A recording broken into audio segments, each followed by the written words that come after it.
Good morning दोस्तों। एक नई सुबह, एक नई ताजगी के साथ आपका अपना पीयूष पांडे आपसे जुड़ता हुआ और लगातार मैं लखनऊ के सीनियर क्रिकेट खिलाड़ियों से आपका परिचय करा रहा हूं। और जितना मैं अंदर जा रहा हूं उतने ही हमारे साथ सीनियर खिलाड़ी हमसे लगातार जुड़ते जा रहे हैं। मैं अपना परिचय दे दूं, मेरा नाम पीयूष पांडे है। मैं पूर्व रणजी ट्रॉफी खिलाड़ी रहा हूं। इंडिया अंडर 19 से पाकिस्तान का दौरा किया है और अंडर 19 यूपी टीम का कप्तान रहा हूं। मेरे साथ हमारे आदरणीय एजाज सर जुड़े हैं, मजर भाई जुड़े हैं, अनुराग सर जुड़े हैं। अनुराग सर के बारे में पहले मैं बताता हूं। बेहतरीन off break bowler, India under 19 से वेस्ट इंडीज का दौरा किया इन्होंने और रणजी ट्रॉफी खेला है। मजर भाई हमारे सीनियर, 10 वर्षों तक रणजी ट्रॉफी खेली है इन्होंने और बहुत सी इनकी पहचान रणजी ट्रॉफी के मैचेस में है। एजाज सर हमारे बहुत ही सीनियर, मैं उनको आज तहे दिल से शुक्रिया अदा करता हूं और मुझे बहुत गर्व है कि सर आज हम लोगों से जुड़े हैं। और मैं आमंत्रित करूंगा अपने बेहतरीन अनुराग भाई को, इनकी आवाज़ के कायल हैं सब लोग, लगातार कमेंट्री में नए मुकाम हासिल कर रहे हैं। तो इस बेहतरीन वीडियो के लिए मैं स्पेशली आमंत्रित किया है अनुराग भाई को। थैंक यू अनुराग भाई। पीयूष, तुमसे मिलके हमेशा बहुत अच्छा लगता है। नई सुबह नई ताजगी के साथ आज हमारे साथ दो सीनियर क्रिकेटर्स जुड़ रहे हैं, मजहर अली अंसारी और एजाज भाई, और हम इनसे बातचीत करेंगे। पीयूष, मैं पहले तो ये कहना चाहता हूँ, ये जो सिलसिला तुमने शुरू किया है लखनऊ के सीनियर क्रिकेटर्स के या उत्तर प्रदेश के जो सीनियर क्रिकेटर्स बातचीत करने का, तो बहुत अच्छा अनुभव हम एक जनरेशन से दूसरी जनरेशन में पहुंचा रहे हैं, ये एक बहुत अच्छी बात है। तो मजहर भाई आपका बहुत बहुत स्वागत है, एजाज भाई आपका बहुत बहुत स्वागत है। मजहर भाई, आपने 10 वर्षों तक रणजी ट्रॉफी खेली है, मैंने भी बहुत क्रिकेट खेली है आपके साथ, आपसे बहुत कुछ सीखा है। पहले तो मैं आपसे ये जानना चाहूँगा कि सबसे पहले तो आप एक बाएं हाथ के स्पिनर रहे हैं। थोड़ा सा सबसे पहला सवाल, थोड़ा सा जो हमारे बाएं हाथ के स्पिनर्स हैं आज के दौर में, उन्हें कुछ क्या संदेश देना चाहते हैं आप? Thank you Anurag, thank you Piyush. Spinners में खासकर चूंकि मैं खुद लेफ्ट आर्म स्पिनर रहा हूँ, लेफ्ट आर्म बॉलर्स के लिए सिर्फ 3 चीज़ें हैं बिगिनिंग के लिए, सीखने के लिए, कि बच्चों का लाइन लेंथ बहुत अच्छा होना चाहिए, जिसको हम अपनी भाषा में कहते हैं टिप्पा। पहली चीज़ है टिप्पा बहुत अच्छा होना चाहिए। दूसरा, बॉलर्स को हाई आर्म एक्शन होना चाहिए, साइड से हाथ नहीं आना चाहिए, और वो बॉल जो है, और ये एल्बो में ना टूटे, जिसको जर्क और चेक कहा जाता है। तो ये बॉल जो है स्पिनर्स का हाई आर्म एक्शन होना चाहिए। और दूसरी चीज़ बॉल का टिप्पा। और तीसरी बात ये है कि अगला पैर जो है बॉलर का, जिसपे वेट आता है और जिसपे वो फॉलो थ्रू कंप्लीट करता है, वो अगला पैर का घुटना 1 इंच भी ना मुड़े।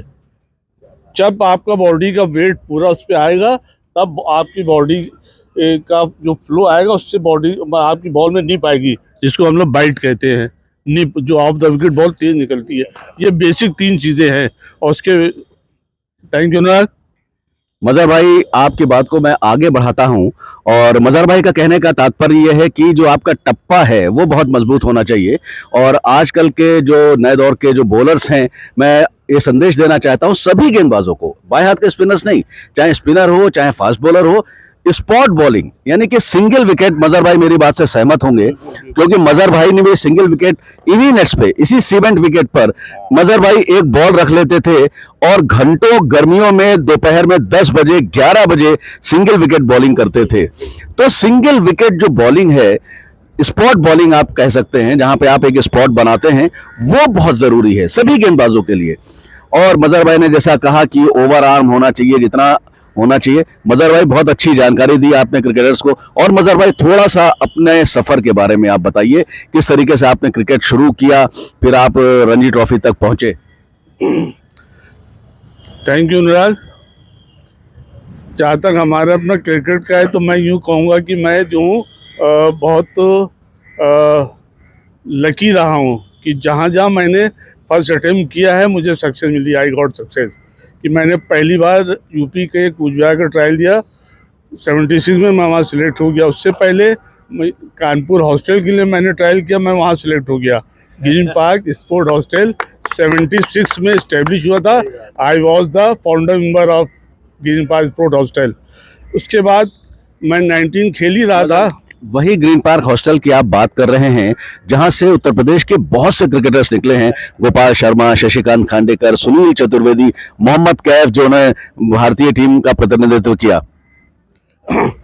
और भी बहुत से खिलाड़ी हैं उसके आगे, ज्ञानेंद्र पांडे, यूसुफ अली, केबी काला, आरपी सिंह, लंबी लिस्ट है कि जो लंबे टाइम तक स्टेट खेले हैं, इंडिया खेले हैं, जोन खेले हैं। तो वो तो बहुत लंबी लिस्ट हो चुकी है पिछले 50 साल में ग्रीन पार्क स्पोर्ट हॉस्टल की। और उसके बाद मैं 19 टीम में रहते हुए भी, ज्ञानेंद्र पांडे जी, मैं 19 टीम में रहते हुए भी मैं 22 टीम में सेलेक्ट हो गया था। और 22 की टीम में रहते हुए मैं रणजी ट्रॉफी के कैंप अटेंड करता था 80-81 में, जब शाहिद साहब खेला करते थे। तो ये तो थोड़ा सा किस्मत भी कहे नहीं, वो उसके बाद आमतौर से सब लोग किस्मत की बात ज़्यादा करते। मैं कहता हूँ किस्मत का रोल 10% है ज़िंदगी में, 90% आदमी मेहनती है। थैंक यू नायक। मजहर भाई, आपसे बातचीत का सिलसिला जारी रहेगा। एजाज भाई, बहुत बहुत स्वागत है आपका हमारे चैनल पर। हमारे सीनियर क्रिकेटर एजाज भाई आज हमारे बीच आए हैं अपना कीमती समय निकालकर। एजाज भाई, आप शीश महल क्रिकेट से जुड़े रहे, शीश महल क्लब से आपने खेला, बहुत क्रिकेट खेली। थोड़ा सा अपनी जर्नी के बारे में बताइए, क्रिकेट कहाँ से शुरू हुआ और शीश महल के बारे में।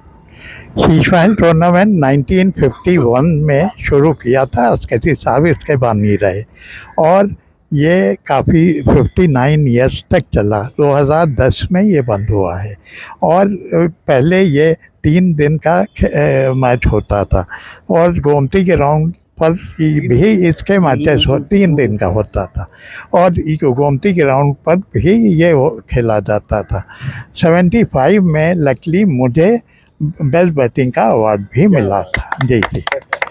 और मोहिंदर अमरनाथ थोड़ा सा हमसे पीछे रह गए थे क्योंकि कानपुर के खिलाफ मेरे एक 102 नॉट आउट थे।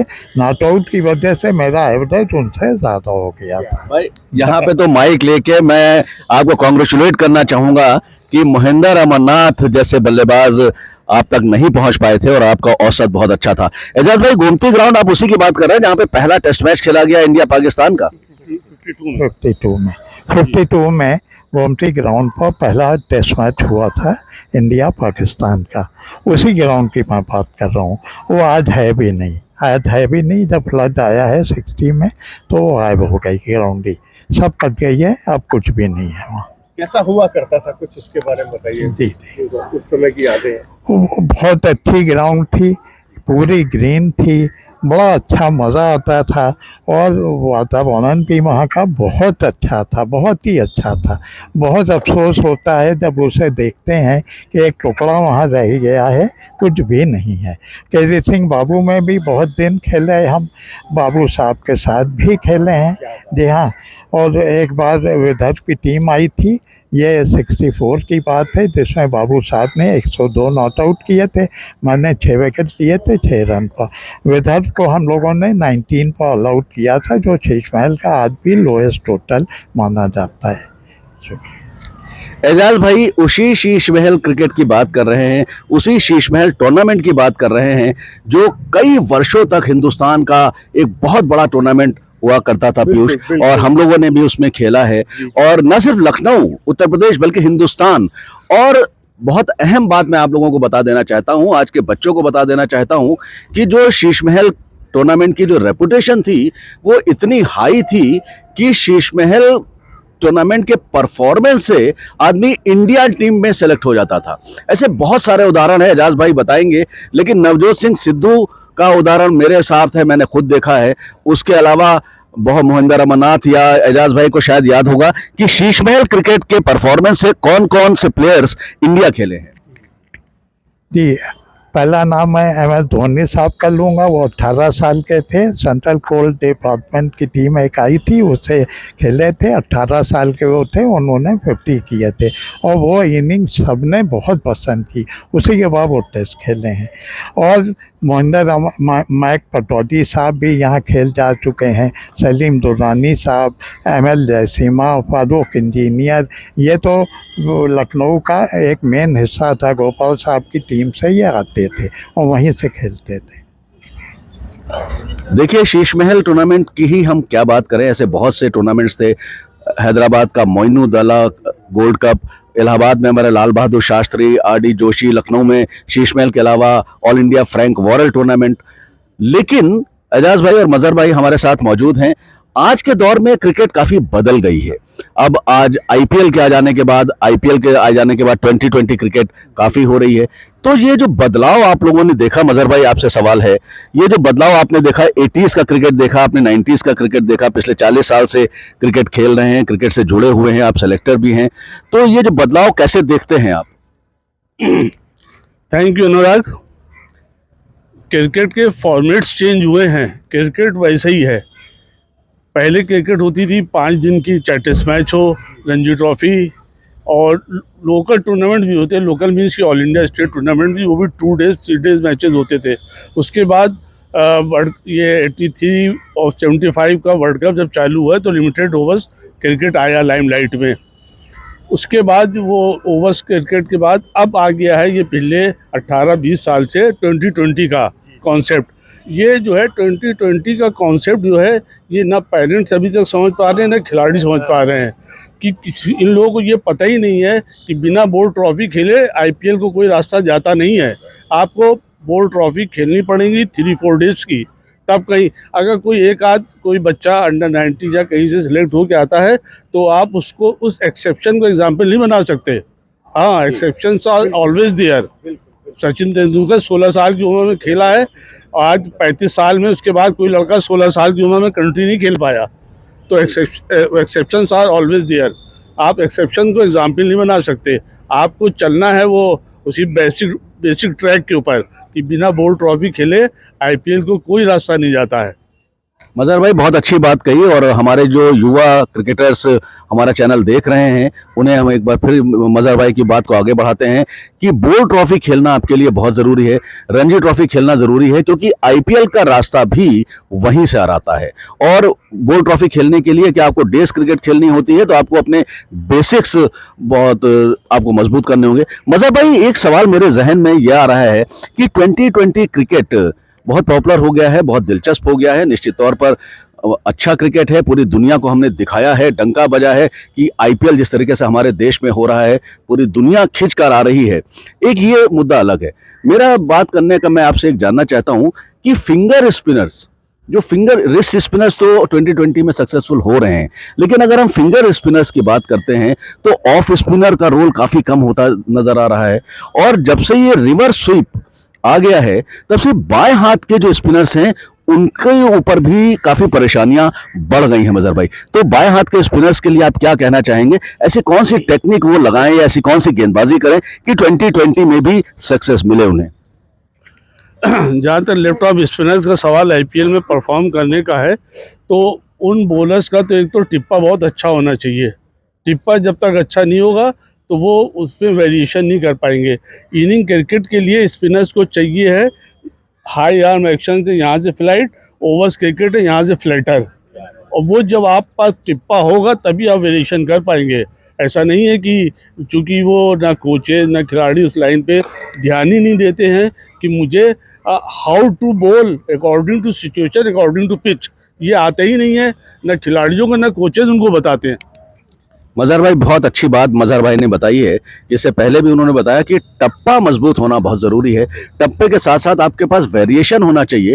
एक बात मजहर भाई मैं जोड़ना चाहूँगा, शायद आप सहमत होंगे, कि बल्लेबाज के दिमाग को पढ़ना ये क्रिकेट में बहुत जरूरी होता है। खासतौर से 2020 में इसका महत्व और ज्यादा बढ़ जाता है कि पिछली गेंद में बल्लेबाज ने कौन सा स्ट्रोक खेला है और अगली गेंद में उसके दिमाग में क्या चल रहा है, अकॉर्डिंग टू द सिचुएशन, जैसा कि मजहर भाई ने कहा पीयूष, क्योंकि सिचुएशन बहुत मायने रखती है। आप 17वां ओवर फेंक रहे हैं या 7वां ओवर फेंक रहे हैं, उस पर भी बहुत कुछ निर्भर करता है। आप भी कुछ कहना चाह रहे हैं पीयूष?